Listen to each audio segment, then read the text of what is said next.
Bonjour à tous, nous revoilà sur les routes de la région pour partir à la rencontre des personnalités.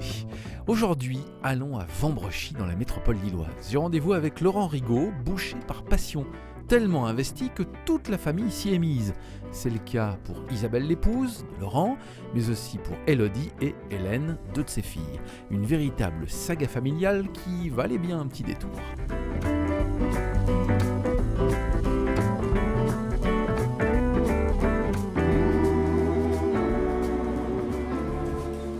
Bonjour Laurent. Bonjour Laurent. Ça va? Bienvenue chez nous. J'arrive en plein boom, j'ai Oui, l'impression. oui. C'est quelle heure il est là? On est 11h05, on est pas mal. Ça commence. Hein. Bon. Ça commence à bouger un petit peu. C'est ici alors Monsieur ben Rigaud voilà. et ses filles? C'est ici, chez Rigaud et filles, à Vambrechy. Tu me fais visiter les Allez, coulisses? on est parti. Bon. Attention à la petite marche, on y va. Bien voilà, Laurent, ici on vient de terminer une période de travaux. D'accord. Et je vais te faire voir un peu le cheminement, comment ça se passe avec les carcasses et les matières premières Qui qui arrive rentrent. donc par ce couloir. Voilà, qui rentrent par ce couloir. Bon, vous avez vu, il y a un rail, hein, donc on porte plus. Hein, soit c'est sur chariot, soit c'est sur rail. Ici, on arrive sur l'endroit où on va commencer à peser les carcasses, où on va vérifier la qualité. Et une fois qu'on a validé le déchargement, eh bien, on commence à rentrer dans nos chambres froides et dans notre outil de travail. Voilà, donc là, on rentre. Voilà, donc là ici on est dans l'atelier des bouchers qui désossent. Voilà, ils désossent, ils préparent, ils dénervent, ils séparent. Alors les carcasses sont mises dans cette chambre froide. Voilà, alors une chambre froide bien spécifique hein, qui permet la conservation de la viande. On a une hydrométrie autour de 70-75. Bon voilà, on a des vrais porcs, hein, des porcs des PHP, des porcs des OPI, avec le petit morceau de gras qui va. Voilà, c'est la chambre froide qu'on voit du magasin. Alors qui donne sur le magasin. Voilà, qui donne sur le magasin. Les clients aiment ça, j'imagine, voir les coulisses un petit peu. Complètement. De toute façon, nous, on a voulu faire un magasin, un outil où à n'importe quel moment, un client peut souhaiter visiter l'entreprise. Ah oui, d'accord. Voilà, et donc on emmène nos clients à la découverte du métier. Donc on arrive derrière, alors tout est nickel en fait. Hein. Ici, tout est Voilà, fait on pour vient de refaire, on s'est projeté sur ça sera quoi la boucherie dans 15-20 ans. Voilà, et donc on a fait en sorte pour que dans 20 ans, elle soit encore super moderne. D'accord. Alors là, ici, on arrive sur les chambres froides. Voilà, j'imagine. on a deux couloirs. Ici, c'est le couloir des chambres froides. Bon, ben voilà, on a une chambre froide, donc là où on rentre les produits qui sont fabriqués. On va les mettre sous vide, on va les mettre en conservation, voilà. Et après, ils vont aller au magasin. On a aussi un endroit important, hein, la plonge, parce que continuellement, on a notre matériel qu'il faut laver, ranger. Donc voilà, là on a un parce qu'il y a de la boucherie, mais il y a aussi du traiteur. Il y a du traiteur, il y a de la charcuterie. Et ça demande beaucoup de... Voilà, ici, Bonjour. on arrive dans l'atelier charcuterie crue. Donc on est avec Yann, notre chef charcutier. Donc le matin de 5h30 à 10h, il fait le saucisson, le hachis, les saucisses, il approvisionne le magasin. Et de 10h à midi, il est plus un peu dans un peu de traiteur. Bon là, il fait les pains surprises. Voilà, Yann travaille surtout le matin. Voilà. En fait, les ateliers sont vraiment séparés. On a vraiment séparé ce qui est froid, ce qui est chaud. Et puis on a vraiment des pôles. Voilà, ici c'est le pôle charcuterie crue. Vous verrez la cuisine, il y a la viande. Enfin voilà, on a vraiment des pôles avec des responsables sur chaque... Là, j'ai l'impression qu'on est plutôt dans le chaud, à vrai dire, non? Voilà, donc là on arrive dans l'atelier voilà, où on cuisine le chaud. Bon, c'est l'atelier d'Hélène, hein, c'est la cuisine d'Hélène. Et là, on est sur son territoire. La fille, une des filles. L'une des filles. J'ai 4 filles, 2 qui travaillent dans l'entreprise. Bon, on a un petit peu de veau qui mijote, les carbonades, là elle va lancer des crêpes. Voilà, là c'est ses poulets, ses cuisses, et puis pour elle, on va pareil. revenir, hein, Hélène, tout à l'heure.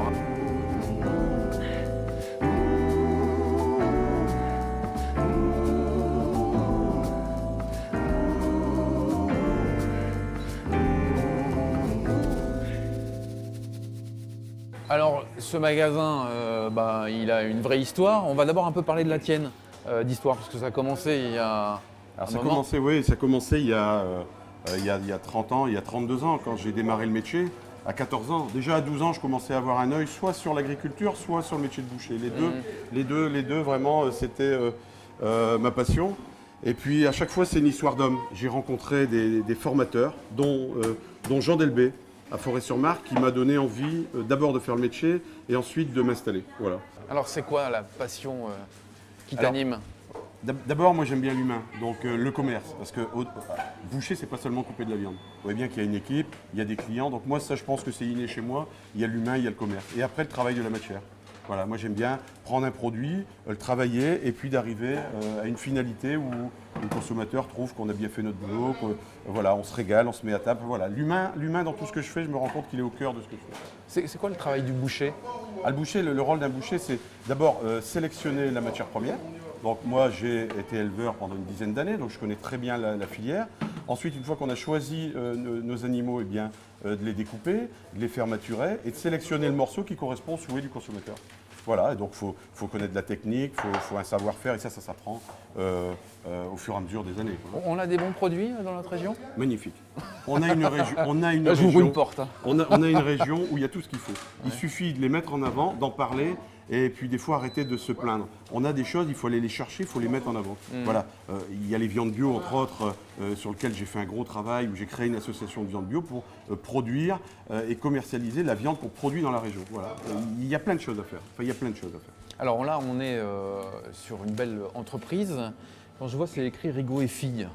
Alors, qu'est-ce que c'est que cette histoire? Les filles prennent la relève? Complètement. Et on est ici, on a changé le nom parce qu'on est dans la boucherie des filles bientôt. Moi, je suis le papa, j'accompagne. Les filles ont fait leurs études. Bon, quand on est artisan commerçant, ils sont toujours au moins un pied dans l'entreprise, ils donnent toujours un petit coup de main. Et quand ils ont fini leurs études, ils m'ont dit, papa, on veut faire le métier. Bon, j'ai dit, ok. Mais j'ai dit, dans ce cas-là, on va reprendre une boucherie, on va la créer, on va la mettre en forme. La boucherie, ça sera votre boucherie.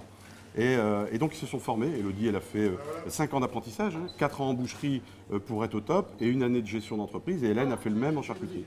Et on a maintenant 2 filles qui ont construit avec moi cet outil, mais ça leur ressemble. C'est pas mon outil, c'est l'outil des filles. Voilà. Et moi je suis là pour accompagner.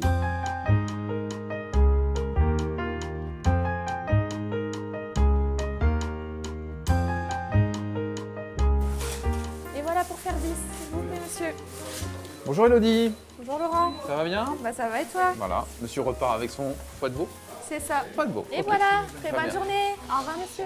Alors Elodie, l'une des filles de Laurent, en plein travail. Alors toi, ta partie c'est ici en fait, Voilà, c'est moi ça? je m'occupe du magasin et de l'équipe. Combien de personnes travaillent ici? On est 17 à peu près. 17. Comment t'as pris la suite? Comment j'ai pris la Raconte-moi un suite? petit peu ton histoire. Alors je sors, j'avais 17 ans et demi, j'ai eu un bac S. Ouais. Ensuite j'ai dit à papa, j'ai envie d'arrêter les études. Enfin les études, aller au lycée et tout ça. Et j'ai dit, j'ai envie de me lancer en boucherie. Donc il a dit, pas de souci, mais vous allez vous former. Ah oui, c'est ça, on n'arrive pas Alors, comme ça. Ah non, surtout pour apprendre le métier de boucher. Ouais. Il faut quand même des années de pratique pour pouvoir savoir et encore, j'ai encore beaucoup de boulot derrière. Mhm.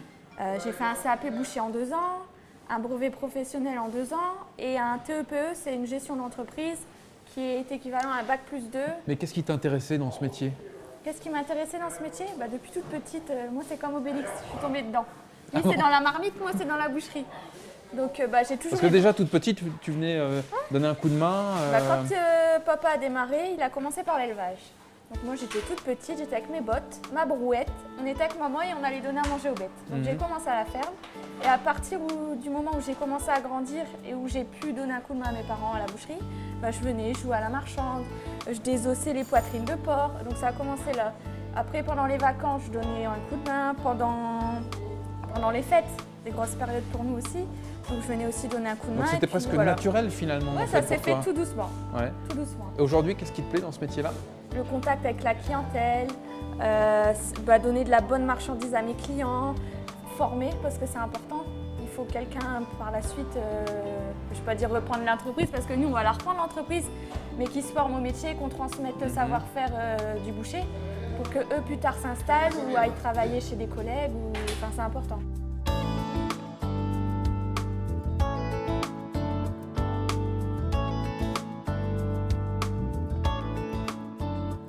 Rebonjour Hélène, Bonjour. ça va? Ça va. Alors donc là on est en train de préparer Du veau maringot vos maringots. qui est cuit.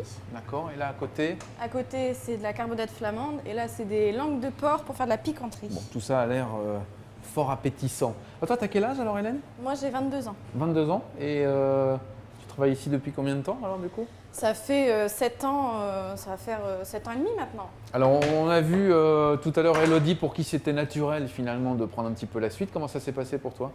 Naturellement aussi. C'est vrai? C'est juste après ma troisième. Je savais pas trop ce que je voulais faire et du coup papa m'a dit je veux pas que vous restiez sans rien faire, ma porte elle est ouverte. Après le choix était à nous, hein, il nous a pas forcé rien du tout. Et je me suis dit, je vais me lancer et puis je vais faire de la vente parce que j'aime bien tout ce qui est contact avec la clientèle, tout ça. Donc j'ai fait mes 2 ans de CAP et puis après j'ai enchaîné 2 ans de CAP charcutier, 2 ans de brevet professionnel, toujours en charcuterie traiteur. J'ai fait aussi le TEPE, titre entrepreneur de la petite entreprise, c'est de la gestion. D'accord. Et maintenant me voilà. Dans ta cuisine, puisque c'est écrit, hein, la cuisine d'Hélène, pas mal quand même. C'est un beau cadeau ça? Oh, très C'était une beau surprise cadeau. hein, ça quand. C'était une belle surprise qui a fait couler quelques larmes. Parce que je m'y attendais pas du tout. Et ils ont bien manigancé tout ça. Est-ce que c'est facile de travailler en famille? Facile, oui et non. Ça a quel avantage? Les avantages? Ouais. Les avantages, c'est de... On se voit tout le temps. Ouais. Ça, c'est déjà parce qu'il n'y a pas toujours ça partout. On se connaît?